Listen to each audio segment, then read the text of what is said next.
2 Samuel chapter 14. Now Joab the son of Zeruiah perceived that the king's heart was toward Absalom. And Joab sent to Tekoa, and fetched thence a wise woman, and said unto her, I pray thee, feign thyself to be a mourner, and put on now mourning apparel, and anoint not thyself with oil, but be as a woman that had a long time mourned for the dead, and come to the king, and speak on this manner unto him. So Joab put the words in her mouth. And when the woman of Tekoa spake to the king, she fell on her face to the ground, and did obeisance, and said, Help, O king! And the king said unto her, What aileth thee? And she answered, I am indeed a widow woman, and mine husband is dead. And thy handmaid had 2 sons, and they 2 strove together in the field, and there was none to part them. But the one smote the other and slew him.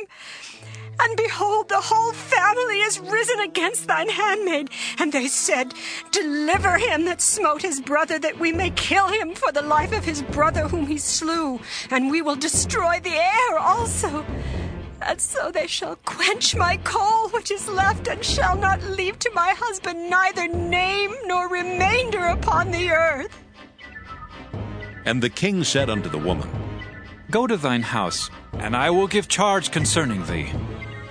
And the woman of Tekoa said unto the king, My lord, O king, the iniquity be on me and on my father's house, and the king and his throne be guiltless.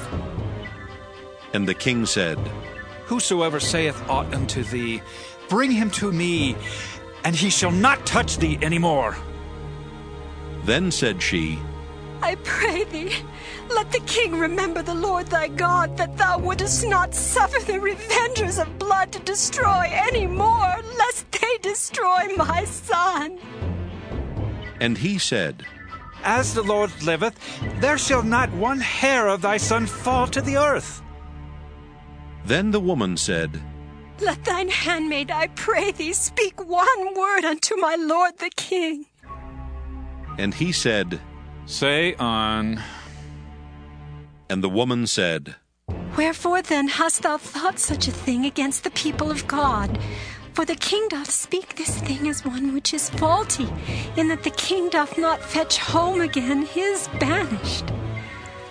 For we must needs die, and are as water spilt on the ground, which cannot be gathered up again.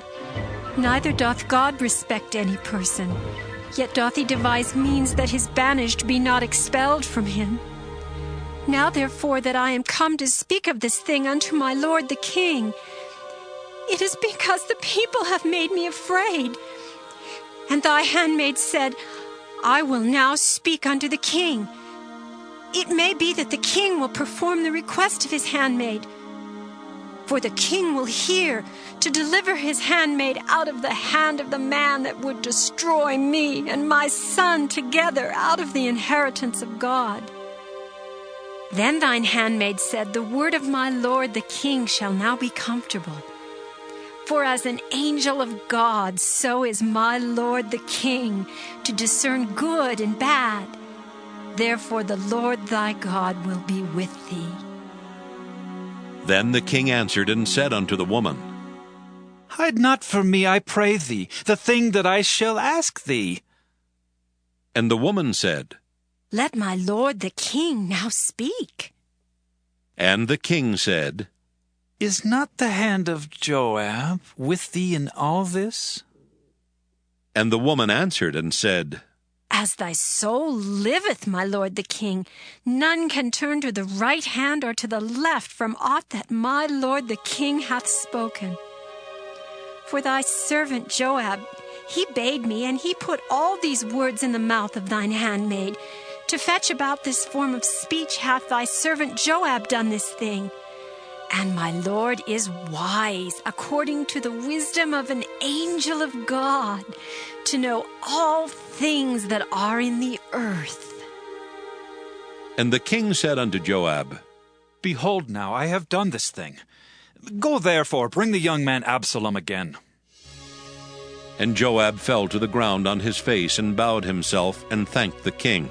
And Joab said, Today thy servant knoweth that I have found grace in thy sight, my lord, O king, in that the king hath fulfilled the request of his servant. So Joab arose and went to Geshur and brought Absalom to Jerusalem. And the king said, Let him turn to his own house, and let him not see my face.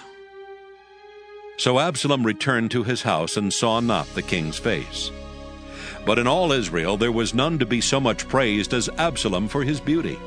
From the sole of his foot even to the crown of his head there was no blemish in him. And when he polled his head, for it was at every year's end that he polled it, because the hair was heavy on him, therefore he polled it. He weighed the hair of his head at 200 shekels after the king's weight. And unto Absalom there were born 3 sons, and 1 daughter, whose name was Tamar. She was a woman of a fair countenance. So Absalom dwelt 2 full years in Jerusalem, and saw not the king's face. Therefore Absalom sent for Joab to have sent him to the king, but he would not come to him. And when he sent again the second time, he would not come. Therefore he said unto his servants, See, Joab's field is near mine, and he hath barley there. Go and set it on fire. And Absalom's servants set the field on fire. Then Joab arose and came to Absalom unto his house, and said unto him, Wherefore have thy servants set my field on fire? And Absalom answered Joab, Behold, I sent unto thee, saying, Come hither, that I may send thee to the king to say, Wherefore am I come from Geshur? It had been good for me to have been there still. Now therefore let me see the king's face, and if there be any iniquity in me, let him kill me. So Joab came to the king and told him. And when he had called for Absalom, he came to the king and bowed himself on his face to the ground before the king. And the king kissed Absalom.